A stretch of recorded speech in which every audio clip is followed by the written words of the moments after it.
take it on this side, Perfect, thank you. on the side of the podium. If you need some action, Captain. Thank you. I threw a little strip on the side of the podium when we started. I've got a roll in my car and I'm like, you know what, I should have brought some. Yeah, I dropped a spare strip on there when we started doing conferences, so. In case of emergency. In case of emergency, tear gas.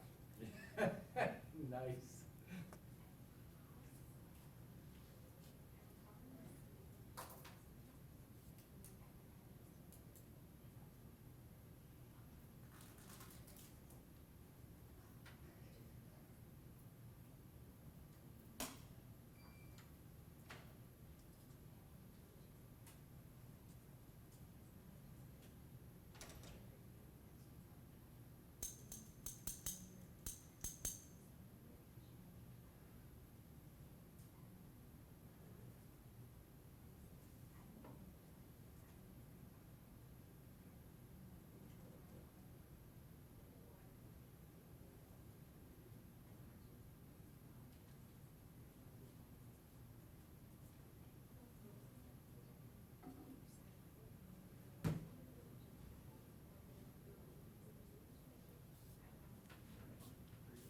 Yes, we tried, so you can either, feel free to go, either go on the other side over here, or you can come along this side, Tom, and we will sit and train. Sure. Shall we? Ready? Good morning.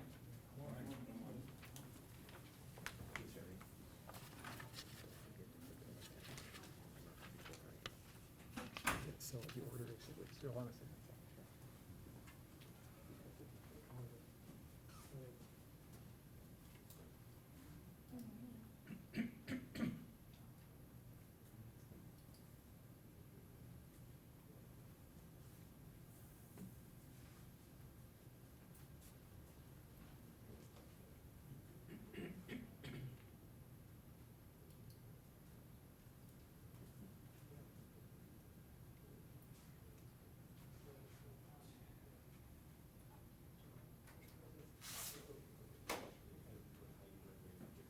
Gotcha, okay.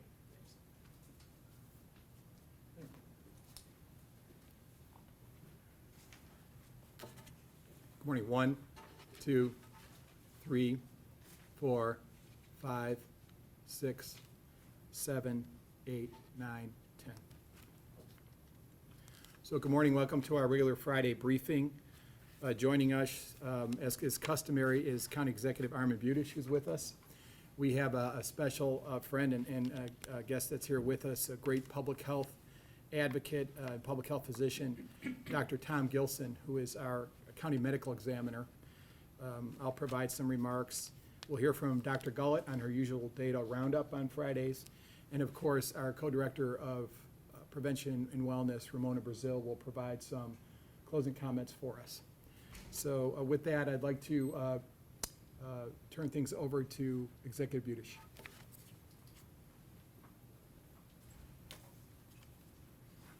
Thank you, Terry.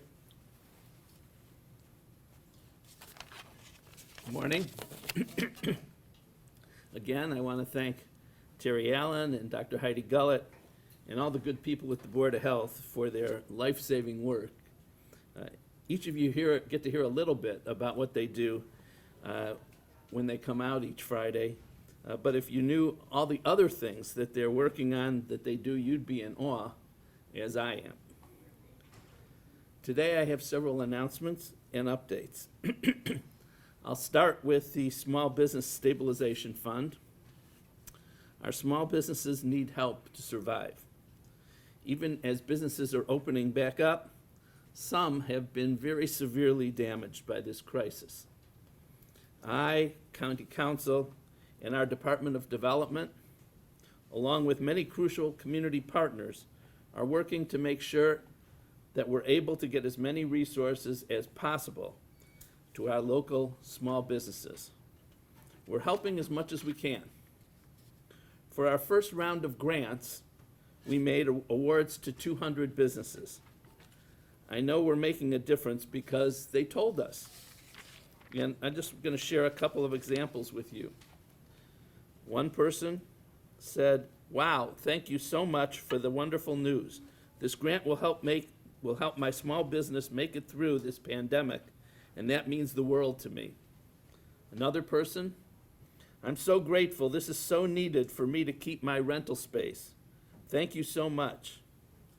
And a third, "This is wonderful news, and we appreciate all the work you're doing to help small business owners in this area. This grant will really help us out." A week ago, we opened our second round of grants, and we again received tremendous response. More than 1,400 businesses have applied. I also want to make sure that everyone knows that there's still money available for small businesses through the federal Paycheck Protection Program. This is a forgivable loan that small businesses can use to pay employees. One of our key local small business assistant partners, the National Development Council, has already approved and funded over $2 million in PPP loans to 21 businesses in Cuyahoga County. If that funding had not been available, we could have lost 283 jobs. Small businesses can still apply to ndconline.org/PPP for PPP loans. And there's still about $2.5 million available for loans from our local partners as part of our stabilization program. Our Small Business Resource Center webpage and hotline are a good way to get more information and to get help applying. The hotline number is 216-452-9714, or you can go to cuyahogacounty.us/helpforbusiness. Supporting small businesses is a top priority for us, and we're working to do more. The COVID crisis has had a terrible impact on the economy and on local jobs.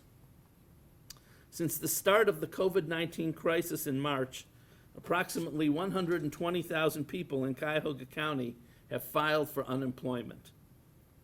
People who never thought they'd be in this position filing for unemployment are finding themselves in just this position. Meanwhile, there are lots of companies out there looking to hire thousands of people in Cuyahoga County.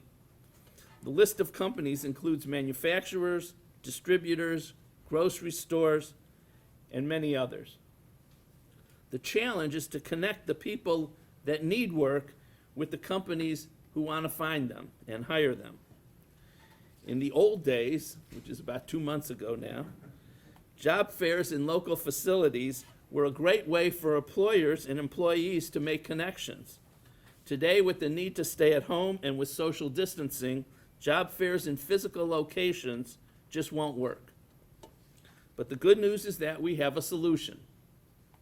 Virtual job fairs. Cuyahoga County, the Mandel Supporting Foundation at the Jewish Federation of Cleveland, and Ohio Means Jobs, Cleveland and Cuyahoga, are partnering together to create virtual job fairs for companies in Cuyahoga County, companies that are hiring right now. Cuyahoga County and the Mandel Supporting Foundation have each contributed $150,000 to this initiative. In June, Ohio Means Jobs will host a virtual job fair a virtual job fair week that will provide a platform for employers to describe their hiring needs, products, services, career pathways, workplace culture, and how to apply. Ohio Means Jobs will also reach out to the job seekers to help them prepare their resumes and to get ready for an interview. And there's more to the program. For many of us, participating in a virtual job fair would be pretty easy. You'd go home, you'd turn on your computer, and log in. However, as I've said before, 25% of Cuyahoga County residents don't have internet access at home. And with public access like the library systems now closed, participating in a virtual job fair would be impossible. That's why, in addition to helping to establish the virtual job fair, we're also including a way to support workers that are unconnected. As part of our continuing effort to bridge the digital divide, we're partnering with PCs for People to provide 1,000 job seekers with computers, hotspots, and 3 months of internet access to assist during their job search. We want to make sure that everyone in Cuyahoga County, everyone has a chance at getting a good job. That's been an important goal of mine throughout my tenure as county executive. In addition to computers and internet access, the county will also provide access to 1,000 job seekers to an online job skills training program through the county's Skill Up initiative.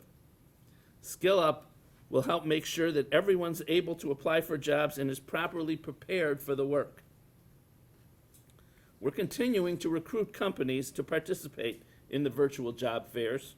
If your company, if you're listening, you have a company that's hiring, we ask that you reach out to 216-777-8202 to participate.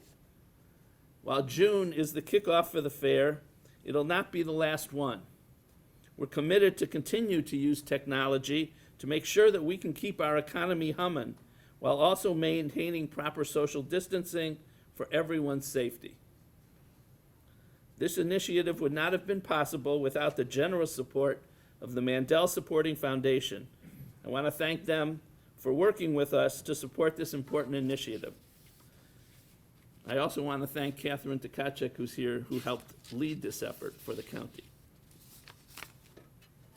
Oftentimes, we find that a crisis can spur innovation on a faster track than in normal times. Helping people get back to work in this new way is a great example of that. This crisis has people figuring out new ways to deliver services throughout almost every part of Cuyahoga County. Universal high-quality pre-kindergarten is one of the county's programs that's near and dear to my heart. So it's particularly painful to think of all the 3- and 4-year-old children who we were helping attend high-quality pre-kindergarten schools through scholarships, who are now missing out on important early learning. We're continuing to serve our young children virtually. One step we've taken to help these young children is to pull together a list of virtual learning resources for parents. You can find these resources at cuyahogakids.com. In fact, many of our county invest in children's services for families with young children continue to operate virtually during this pandemic. Our early childhood mental health program is a great example. Support through this program is provided by licensed therapists who are specialists in working with young children and can help families manage the behavioral and emotional challenges that their child is experiencing. These services are for families with children under age 6 and are available free of charge. The program can help with ongoing issues that the child was experiencing before the pandemic, as well as emotions and behavior that may be affected in new ways, and in ways parents may be unsure how to help. Through this program, an experienced professional will work with the family either by phone or video. This help, again, is free and it's confidential. If you're interested in getting this help, you can call 216-801-2778, and you can speak with an intake coordinator. Finally, while virtually all child care facilities have been closed as a result of the governor's emergency order, 5 Invest in Children universal pre-kindergarten sites have remained open as approved pandemic programs. The 5 UPK pandemic programs are Creative Kids, Fundamentals, Lil Achievers, Merrick House, and Sandy's Darlin' Munchkins. Great names. As pandemic programs, our UPK sites have been operating to serve the children of first responders and health and safety workers. This is crucial because we need our essential workers to be able to get out there and do the important work that they're doing to keep our county residents healthy and safe. So we salute and we support the first line workers who are keeping us safe. And we're doing what we can to assist so that they can continue doing their crucial jobs in the county. Thank you very much.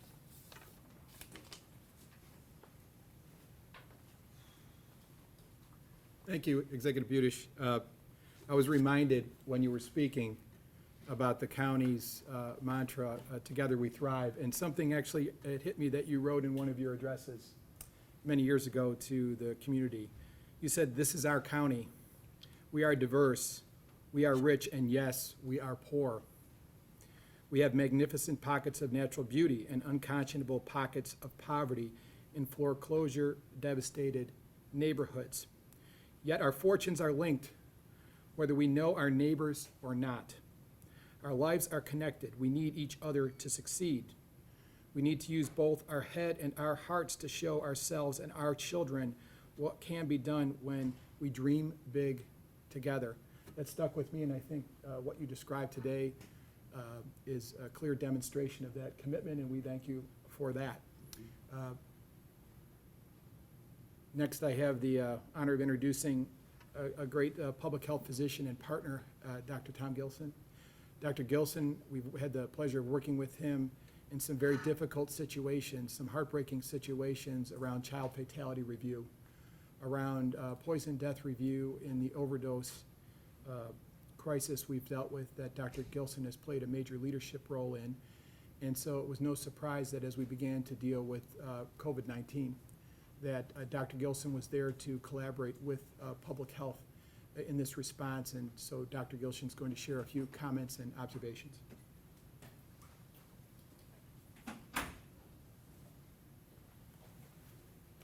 Thank you and good morning.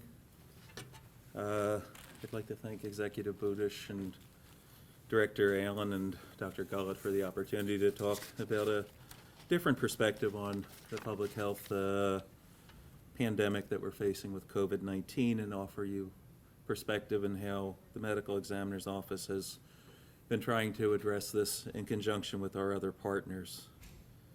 Most of the deaths from the coronavirus actually do not come under the jurisdiction of the medical examiner's office, as they're natural diseases that frequently occur in people who are hospitalized. However, together with our partners in health, especially Director Allen and Dr. Gullett, we have been monitoring fatalities because one of the executive's overarching concerns is that we don't get caught off guard in surges and try to play catch up with them. Over the last 2 months, I can tell you that between the Board of Health and the Medical Examiner's Office, we have seen a slight, maybe 10% increase in the number of fatalities in Cuyahoga County over previous years and previous months. Right now, we can only speculate to what extent COVID-19 is responsible for that. I think in the midst of a global pandemic, it would be naive to think it has no role, but it's equally disingenuous to think all of this is related to COVID-19.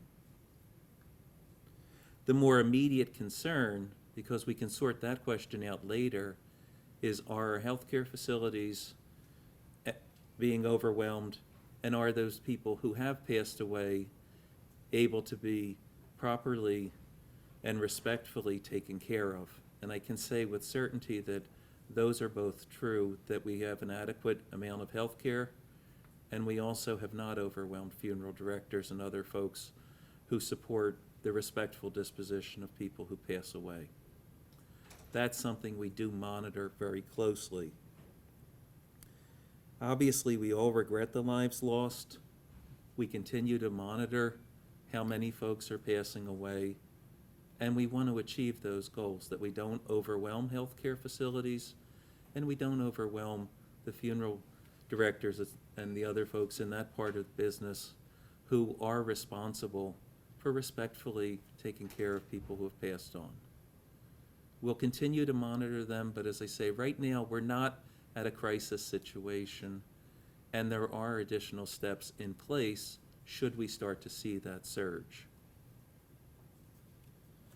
In the event that there is a surge, I will continue to work with the health department to try to make sure that we achieve those goals I just mentioned.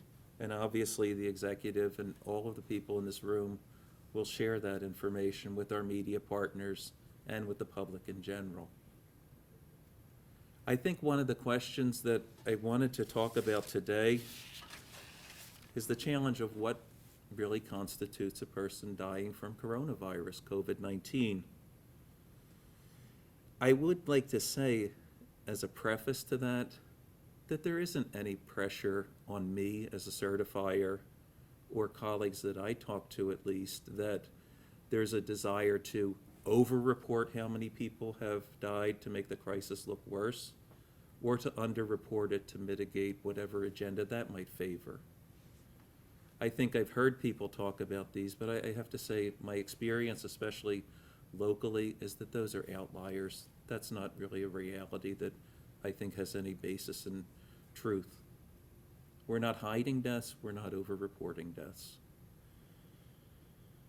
The Centers for Disease Control and the National Centers for Health Statistics gave guidance what constitutes a coronavirus death. We follow those. They were pushed out to all healthcare practitioners in the county and in the state of Ohio. They are good, reasonable, and fair, and they're a good way to track the extent of the epidemic on mortality. So why is there ambiguity? A couple of reasons. There's people who die very obviously from coronavirus. It's a respiratory infection, and if someone has pneumonia and they're COVID-19 positive, well, that's a very obvious death related to coronavirus. Many of the people who have passed away have underlying illnesses. So if someone had COPD, for example, they already have a compromised respiratory function, and many people will die from COPD, but the coronavirus certainly is not a help in any of those situations. These are associated deaths. What becomes less clear, though, is not everyone who tests positive for coronavirus dies from coronavirus. So our testing, as I'm sure you've heard, as I've heard, has been a repeated stumbling block in a lot of ways to get an understanding of the extent of the disease. But it would be foolish, I think we would all agree, if somebody died in a car accident who had tested positive for COVID-19, and we would say that's a COVID-19 death. That's a car accident death. It's not a COVID-19 death at all. And we're not hiding the prevalence of the disease by saying, yes, they had COVID-19, but this wasn't a COVID death. I can't stress that enough because it concerns me, and I would say, there are issues about COVID that are probably going to take months, if not years, to fully answer. And some of those are just going to have to wait for. I would say, though, that with the executive and with the members of the Board of Health, that we're going to strive to answer as much as we can, as fast as we can. But I think that one of the great mistakes that happens, and we've seen it already in this pandemic, is misinformation is worse than no information. I want to give you honest, accurate information. Everybody in the county does. And I think that it would be fair to say some questions I can answer now, some questions are going to take longer to sort out.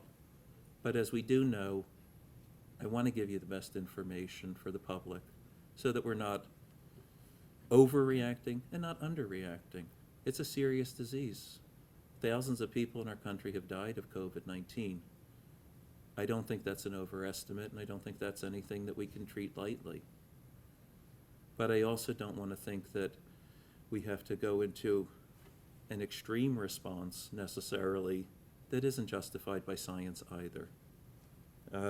I thank you for the time, and thank you for the opportunity to talk to you this morning, and I'll hand it back to Terry. Thank you.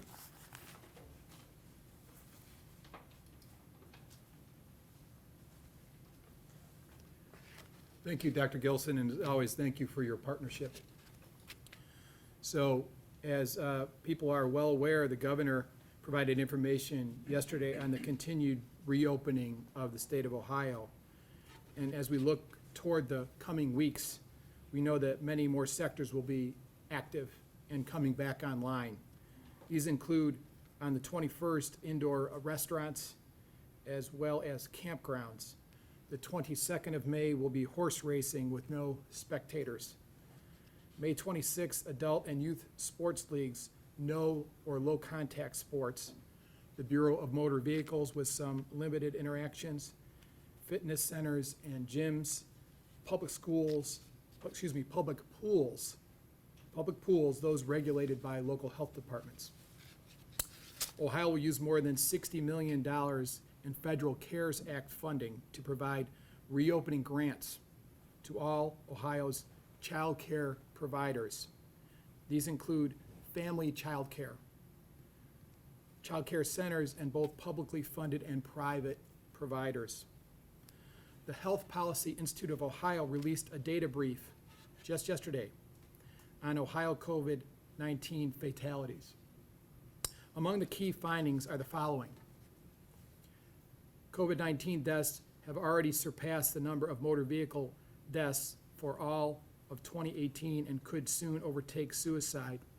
It's likely that COVID-19 will cause more deaths than many other leading causes of death in 2020. It's important to remember that we are still early on in this response. We are preparing for the possibility of a fall surge. And so there's many more months left in 2020, and the concern about COVID circulating with influenza in the fall, and we will return to that reminder in the coming weeks and months as we go forward. The important message from the Health Policy Institute of Ohio report is that we must remain vigilant. Even as we reopen Ohio, it's essential that we balance the health of our economy with the health of our people. There are 4 pillars of COVID-19 prevention that must remain in place and will be reinforcing in our role as the local health department at the Cuyahoga County Health Department. Social distancing, face coverings, hand washing, and regular cleaning and disinfection.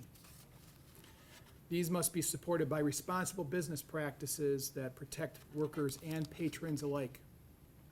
Workers wearing masks, and we highly recommend that the public do so as well when they enter any of these establishments.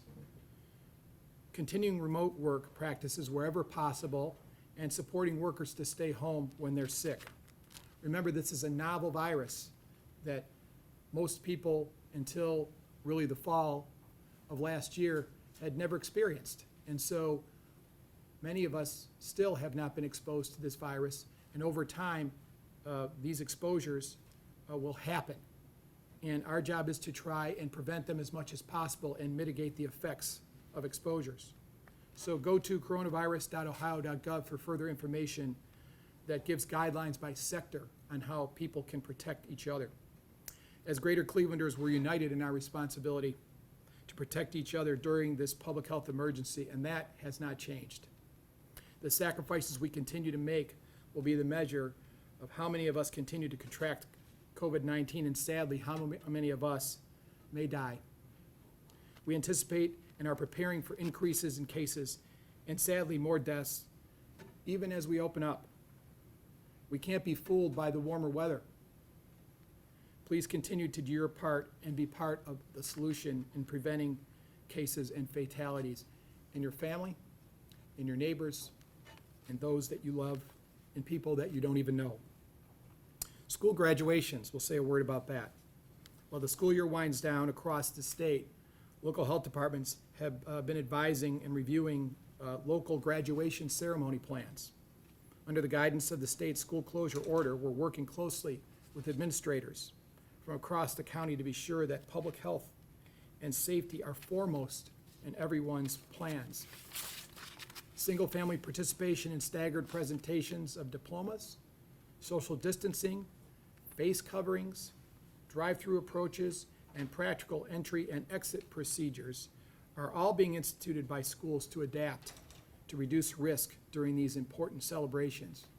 We're proud to be working with the school systems that have embraced ingenuity and their creativity in helping kids and families celebrate at this important time.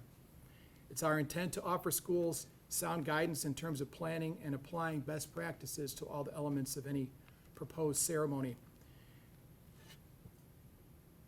I'd like to thank our environmental public health staff. They've been involved in our call center from the beginning, very busy working with schools and families and the school community for their spirit of collaboration and public health prevention.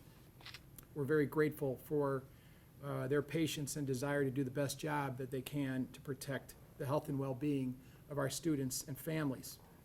As communities prepare to celebrate after graduations, we want to remind you to maintain appropriate social distance and group sizes.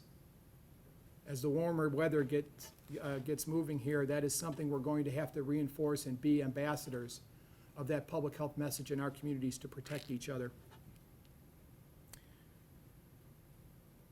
As for what will come this fall with the opening of the new school year, we have to wait further guidance from the state. So we're going to talk a little bit about community testing before I turn things over to Dr. Gullett. As we've spoken about for several weeks, community level testing is essential to helping better understand true impact of COVID-19 in Cuyahoga County. With the help of Executive Budish and Metro Health CEO Dr. Akram Boutros and his fantastic team there, we'll continue to do all that we can to provide that service. Last week, we reviewed the Ohio Department of Health list of testing priorities and told you that we're concentrating on what we call priority 2 for the testing protocol. This group includes residents of long-term care and congregate living facilities, first responders, public health workers, critical infrastructure workers, people 65 and older, people with underlying health conditions, and people of racial and ethnic minority groups with underlying conditions.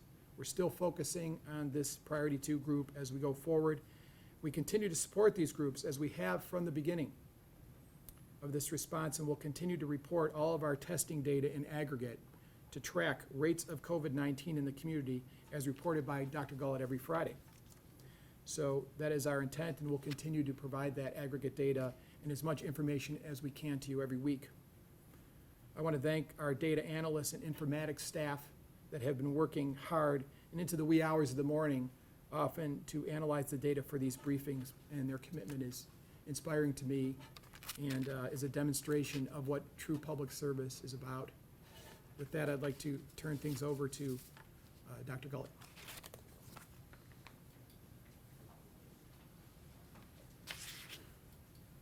Good morning. I'm proud to, as a lifelong Cleveland sports fan, today I'm representing the Cavs. I've been trying to be equal opportunity, but my Cavs mask just arrived, so it's been the Indians and Browns until now. Thanks to all those Etsy shop owners out there who are working hard to make cloth masks and facial coverings for all of us who need them day in and day out. We appreciate you, and we appreciate your small business and how you're meeting the demand in this time. I'd also like to thank our media partners and our Cuyahoga County communications team. You have been steadfast partners in this. When we did this 3 times a week, you were always here bright and early. Sometimes before I even got here, I would see cars lined up from the media in the parking lot getting ready. And we just cannot thank you enough for your coverage of this, for your consistent messaging, making sure that we get everything we can to the community as clearly as possible. We know that that also represents those of you in the media who aren't physically here with us, but who are working hard to report day in and day out from your offices and sometimes from your homes. I'd also like to take a moment and thank Dr. Gilson and Hugh Shannon and their entire team. Dr. Gilson always responds to my request to teach the medical students. And that was our relationship before this and in some public health work we've done together. But in the past few months, he and Hugh and their team are in communication with us and our team multiple times a day.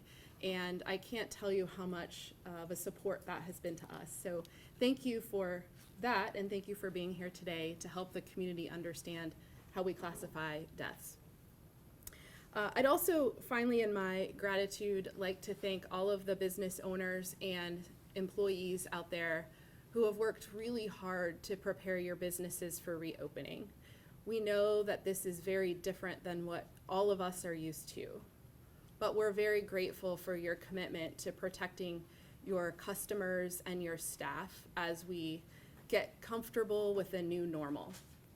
We really know that that's a sacrifice, and we're very thankful for that sacrifice.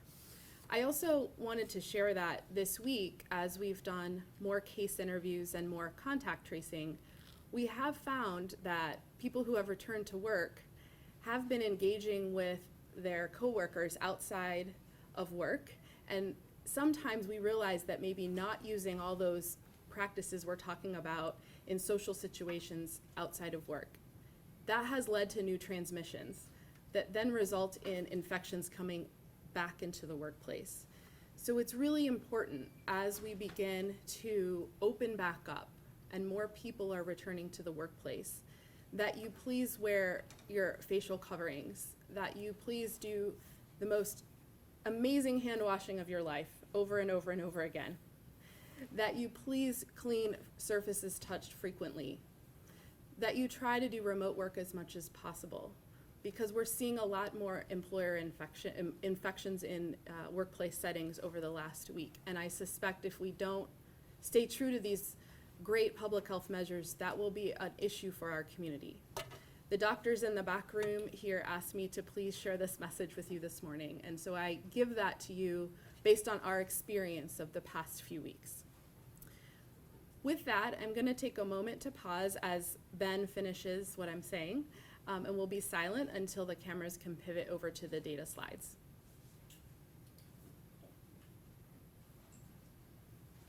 Thanks, Ben.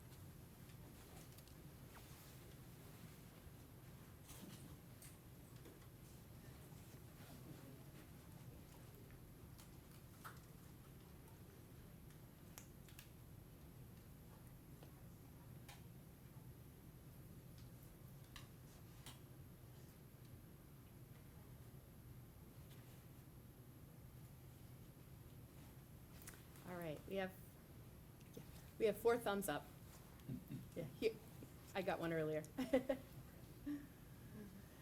So, as is customary, I'm going to go over the same kind of information each week. The first few pieces of information are the Cuyahoga County or CCBH jurisdiction. The lab confirmed cases this week are at 1,782. And probable cases at 472. The date of illness onset is February 28th to May 13th, and recovered cases are at 762.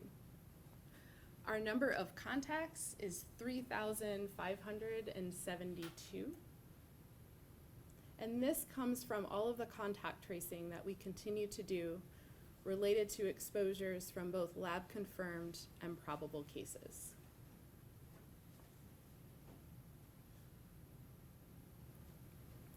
The age ranges for our cases, and this is combined lab confirmed and probable, 1 week to 101 years of age, with a median age of 54 years. Nearly 55% of the cases are female, and 45% male.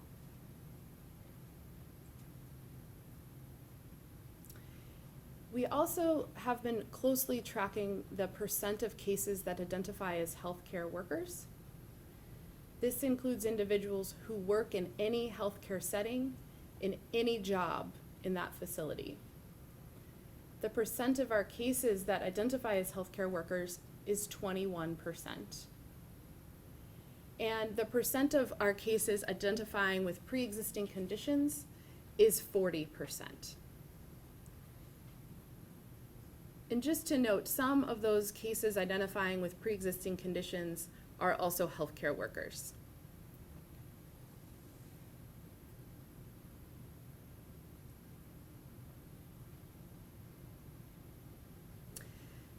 Here are the racial and ethnic breakdowns for our cases, and this week our team has also included the graphics. We did post those last week, but today are including them in our discussion.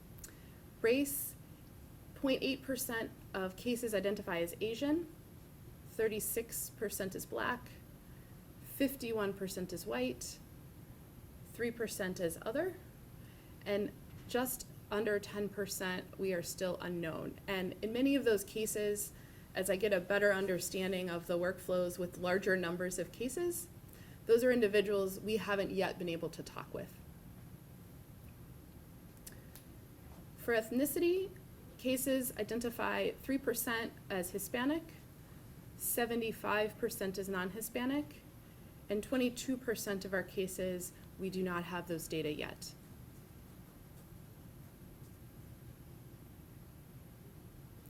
This slide is a graph explaining what I just went over in the previous slide with the numbers. We want to give you multiple ways to look at the information with regard to race and ethnicity. So you'll see the bar graph on the top is race, and the bottom is ethnicity. These are combined cases for lab confirmed and probable. They are all together because we consider all of them cases. The next few slides break down race and ethnicity on a couple of outcomes, and we have given you these over the last few weeks. This one is hospitalizations. So out of our cases that we gave you earlier, 372 of those we have confirmed hospitalizations, and 51% of the number of our cases, of the hospitalized cases, are identified as white, 41% is Black, 3% is other, 2% is Asian, and we have 4% of those cases that are hospitalized where we do not have race data yet. For ethnicity, 79% of the hospitalized cases identify as non-Hispanic, and 3% is Hispanic. In 17% of hospitalized cases, we're still obtaining the ethnicity data. The next slide identifies a subset of hospitalizations, meaning everybody included in this graph was also represented in the one before, because in order to be in the ICU, you're considered to be in the hospitalization data. So this typically represents more serious infections where people require a higher level of medical care because they are sicker from COVID-19. These represent lab-confirmed cases who were cared for in our local hospitals. 105 ICU admissions are currently included in these data, and 47% of those cases identify as white, 46% is Black, 5% is other, 2% is Asian, actually it's a little closer to 1%, and 2% unknown. 86% of those in the ICU identify as non-Hispanic, and a very small percent is Hispanic, with 13% of those remaining unknown yet.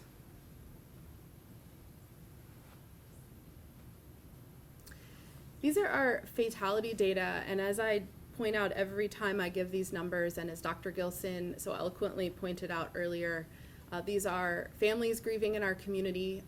Dr. Gilson and his team work really hard to make sure that grieving families have as much information about causes of death for the cases in which they're involved. And we all want to remember that we need to ensure those families are supported in their time of grieving, because it's different in being able to honor those who are deceased with COVID, given social distancing and other measures that are in place. So we're thinking of all of the families affected by these data and deaths from COVID. Our total deaths this morning are 129, with 126 lab-confirmed cases, 3 probable cases. The dates of death stretch from March 20th to May 12th.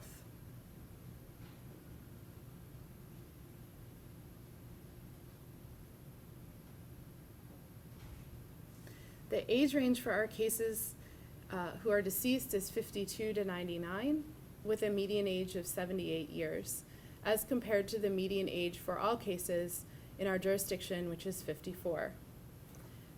49% of our deaths are in women and 51% in men.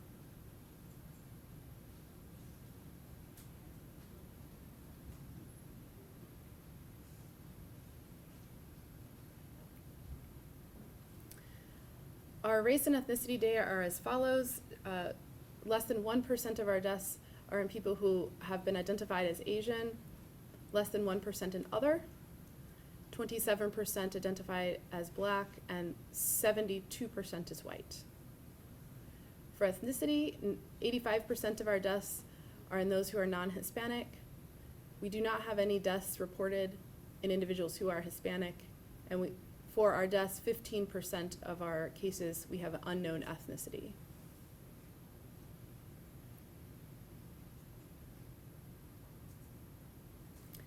This is a graphical representation of the race and ethnicity data that I just presented.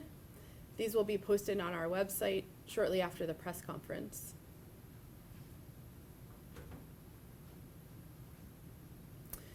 So as I move on, this is the customary slide to introduce our epi curve and our hospital capacity data.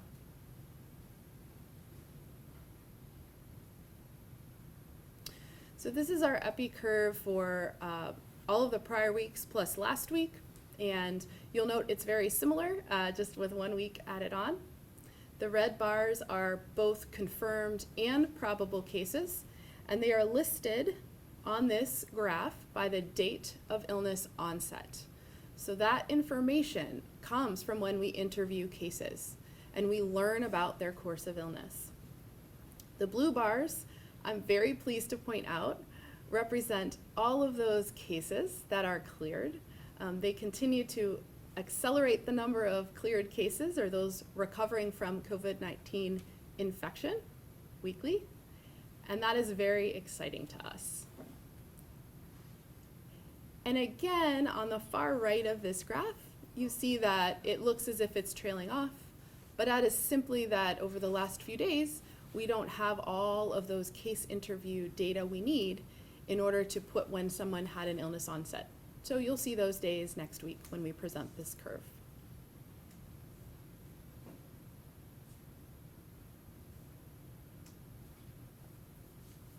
This is our map for Cuyahoga County. This map is inclusive of all municipalities in Cuyahoga County, including the city of Cleveland.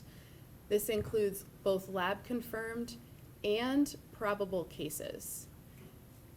As a reminder, these zip codes represent the address reported by the case at the time of diagnosis. This does not represent where somebody had the infection or where somebody got the infection or was exposed.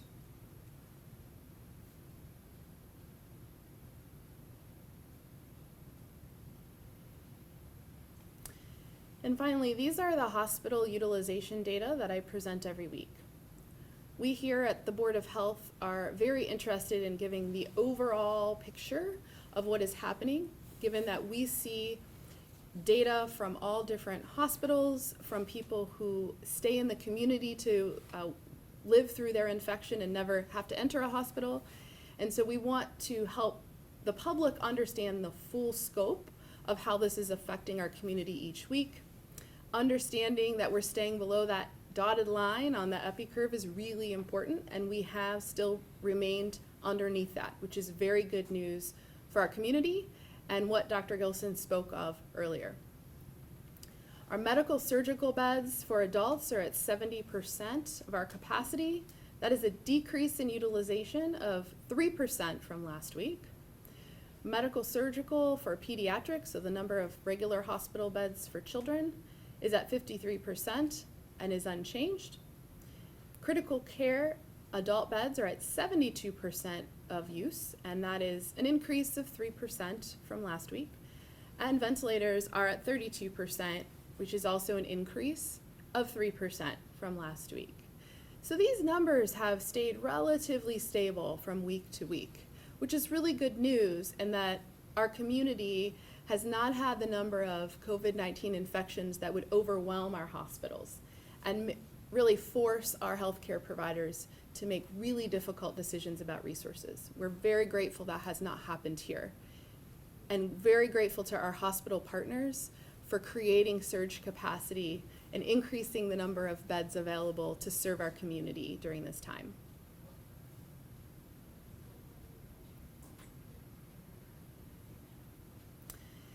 This is the final slide. There's one more slide about testing, which I showed last week. This one simply gives you basic information about the number of tests performed.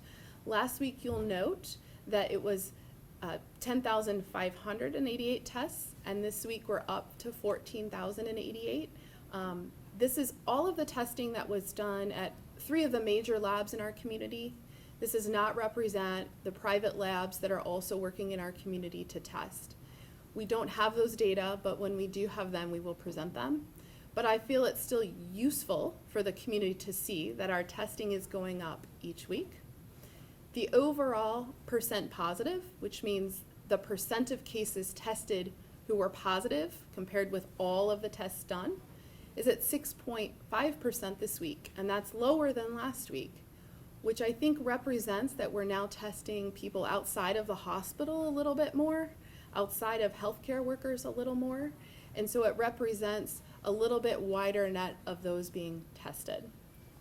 The range of percent positive for the labs who reported to us was 5.7 to 9.1. I just wanted people to understand that general percent of those positive tests this week. We continue to work to understand who is being tested and how the community testing strategy Terry spoke of can be used to increase testing to many parts of our community. And this last slide is simply for your information and will be posted on our website as it is on the ODH website. I reviewed it in detail last week and Terry referenced it earlier. As a reminder, we are not at the point where we are testing everyone in the community, and we're also not at a point where we're testing people without symptoms unless they live in a congregate setting. Those are 6 or more people living together, or they work in one of those settings. As the capacity changes and the testing recommendations change, we will continue to update you in real time, and that will also be reflected in the overall testing strategy for our community. So at this point, before you turn the cameras, I'm going to introduce Ramona, and then we need to allow time for our interpreters to pivot back to the cameras.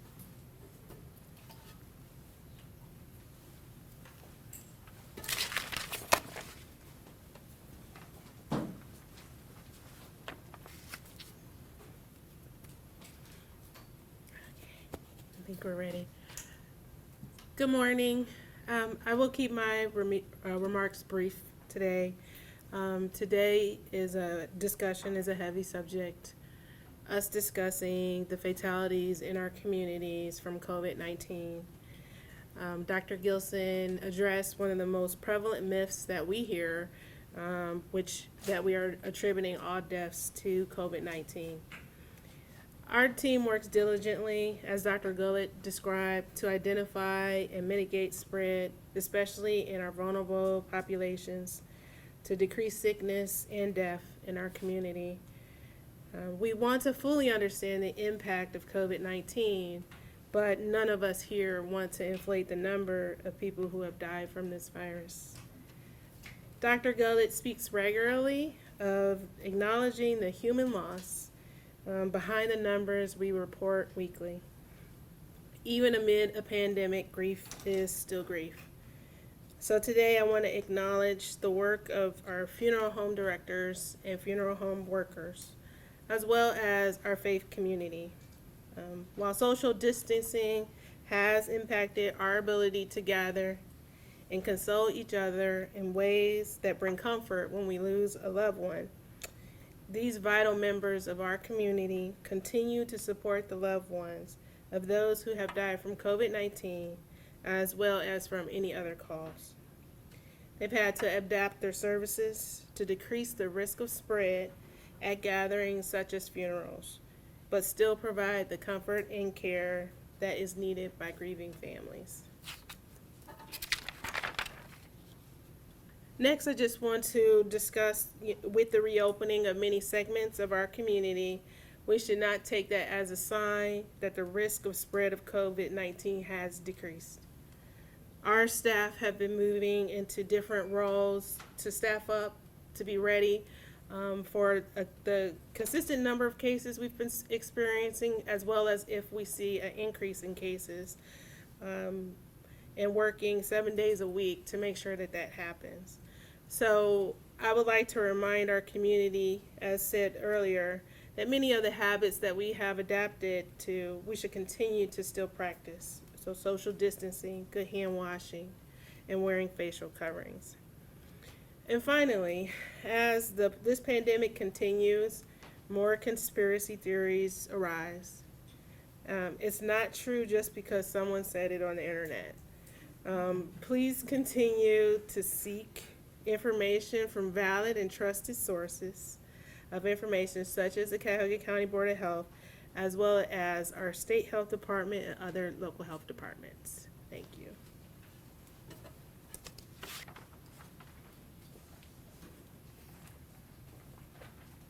Thank you, Ramona. Any questions for us this morning? Vic? Yeah, I know you've talked about this before. I got a two-part question, the first half for you and the second half for Dr. Gullett. Okay. I know you've talked about this before, but are you still, there's still some incidents of people not obeying the closure orders for businesses, et cetera? And even as the restaurants reopen, is there worries that maybe that there will be some circumvention of the rules that are set down? Right, so the question is, from Vic, is about, are there any businesses that have not been complying with the orders from the governor relative to opening or whatever the procedures are? And then as restaurants or other businesses that open, is there concern about people sort of going around the rules? So I think our main message that we've learned to date is that most people far and away really want to try to comply. We may have differences on interpretation, which have been resolved by the Dispute Resolution Commission, because there are 88 counties, and occasionally people have different views on the intent of the stay-at-home order or the specific essential service guidelines. And so it's my sense that we've had a couple court-related proceedings, but very few. I anticipate going forward with this expanded reopening that there'll be a lot of questions across a whole range of industries about how to best protect patrons, how to protect workers. And the health department is squarely across Ohio. Here locally, the Cleveland Department of Public Health and the Cuyahoga County Board of Health will be working with different businesses to help them understand the guidance which has been developed at the state level. Health commissioners from health departments across Ohio have been part of the work groups forming the guidance. And there's no perfect solution here. What we're doing is trying to reduce risk as much as possible during this reopening. There is no way to eliminate risk in society. We all recognize that. But I would anticipate going forward there will be a lot of questions, and we're poised in our call center to take those. We anticipate a lot of field visits to create clarification. And if people we're having difficulties with people that aren't complying, we'll certainly address those as they come. We expect the early stages of this work will be, as it was from the beginning, is to educate, inform, and guide our businesses so that we can protect each other. So I think you have a question for Dr. Gullett. The second part of my question, and it kind of dovetails on it, but what are the concerns? You know, today, obviously, the restaurants will open for outdoor dining on the patio, and then when we talk next week, it'll be indoor dining. What are your concerns, if any, about restaurants and really kind of getting back to that normalcy? If I don't know if we flattened the curve enough, we're over the hump. Are there concerns from the county as far as maybe opening too quickly? So Vic's question is, are there concerns about opening too quickly with regard to restaurants and other businesses that are phasing open? I think we here are ready to serve the community in responding to this pandemic at every step, and that includes the reopening process. We are here to do inspections and answer concerns or clarifications, as Terry mentioned. And on the medical side, we are here to identify any potential risk for transmission of the infection in any setting. And that includes newly reopened businesses, including restaurants and others. We've been doing that all along because essential businesses stayed open. And it is a full-time job making sure that we clearly identify risks for this infection to spread. That is the idea behind needing more testing. So as we open up, we will be able to encourage more testing now that we have some more tests available. But we also will be heavily focused on isolation, contact tracing, and quarantine, particularly as new businesses and new places in the community may be places where the infection is spreading. I would ask you to be very patient and kind to those who are working in these businesses, because they too are trying to figure out how to protect their customers and each other, who coworkers, and we're all learning how to do this together. While we've been through other pandemics, this is a little different, and we're all learning how to wear masks in places we wouldn't normally do that. We're all learning how to appropriately talk to one another 6 feet away. We're learning how to provide services that we normally require human touch, where we can't do that anymore. So I would encourage everyone to just be thoughtful.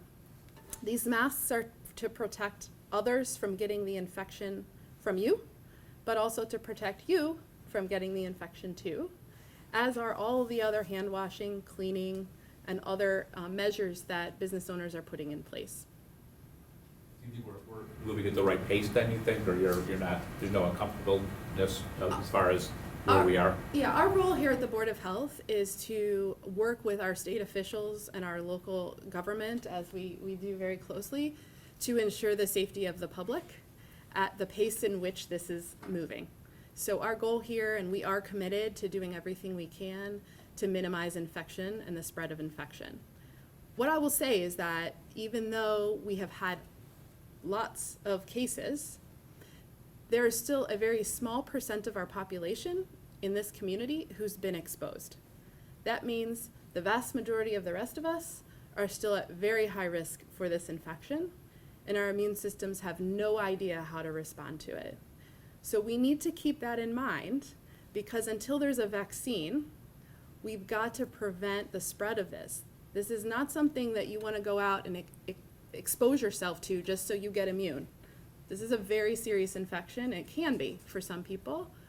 So it's really important to remember that we're going to be at this, protecting each other for many months until we have a vaccine. So that's sort of the position that we operate in. We're all about doing everything we can to serve the community, minimize infections, and minimize loss of life. So you mentioned you saw more employer infections just over the past week.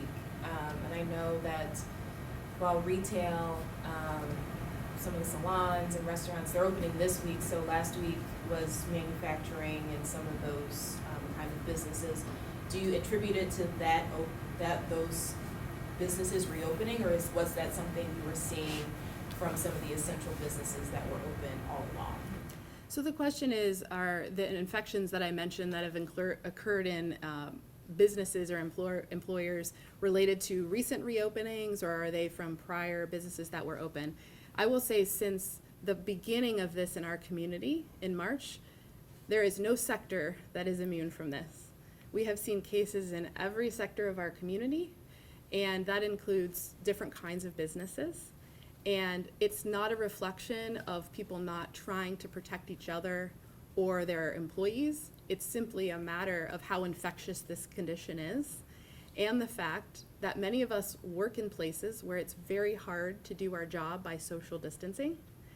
So I want to be clear that we have had great working relationships with dozens of employers in the community, but we need everybody to do their part. I would say over the last week or two, the infections we're seeing are representative of exposures that took place 2 to 14 days prior. So those include some businesses that may have been open and others that are beginning to open. What I'm really concerned about is that people will really do everything at work to protect themselves and their customers and their coworkers, but then when they leave, let up on that a little bit, because you think, I've been at work with this person all day, we've been wearing masks, staying apart, I'm gonna jump in the car with them, we can really let our masks out, because you're just trying to relax, and that's where the spread happens. So those are the kind of stories that we have heard this past week of people saying, I didn't even think about that in the car with my coworker.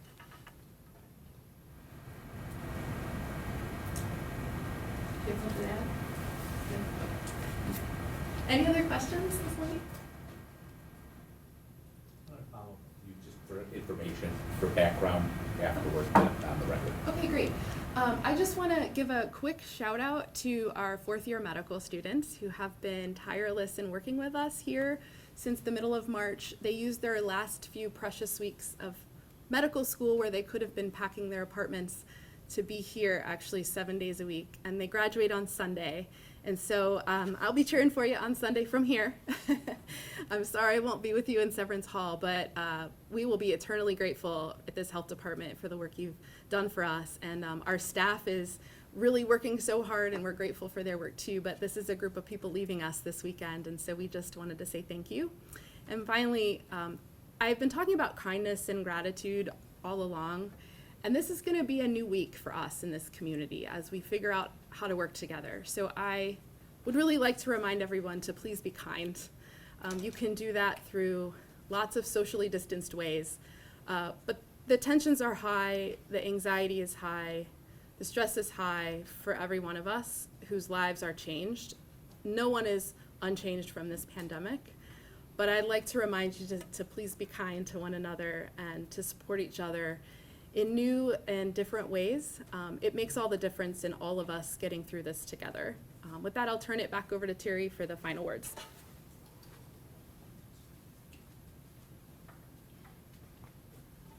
Thank you, Dr. Gullett.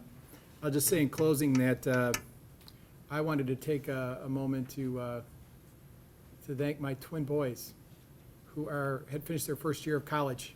And so I've been working remotely for school, and they have a birthday coming up this week on the 19th. And they have, I've been proud of them in really following the social distancing and guidance. It's tough for kids to do that, teens. One of them, I shaved his head, the other one has a mop on his head underneath a baseball hat. And we all know this who have teens. But they've done a good job, and we know kids feel invincible. We've talked about that. And we're about to enter the summer. And so kids, as we're hearing, there are cases among kids that some have been severe, but many of them have been mild. But often we need to remind kids it isn't about them as much as it is about at-risk people like their parents or their grandparents or their neighbors. And so I thank them both, David and Neil, for doing a great job on their social distancing, which is tough, and trying to lead with friends. And I ask all of you, family members, parents, to remind your kids to do the same. And remember, it's every step that they take to try and limit exposures will limit unintended exposures for those most at risk. So we'd like to thank you. Have a great weekend. Enjoy the sun. And follow the guidance that's out there because this isn't over, folks. We've got a ways to go yet. Thank you.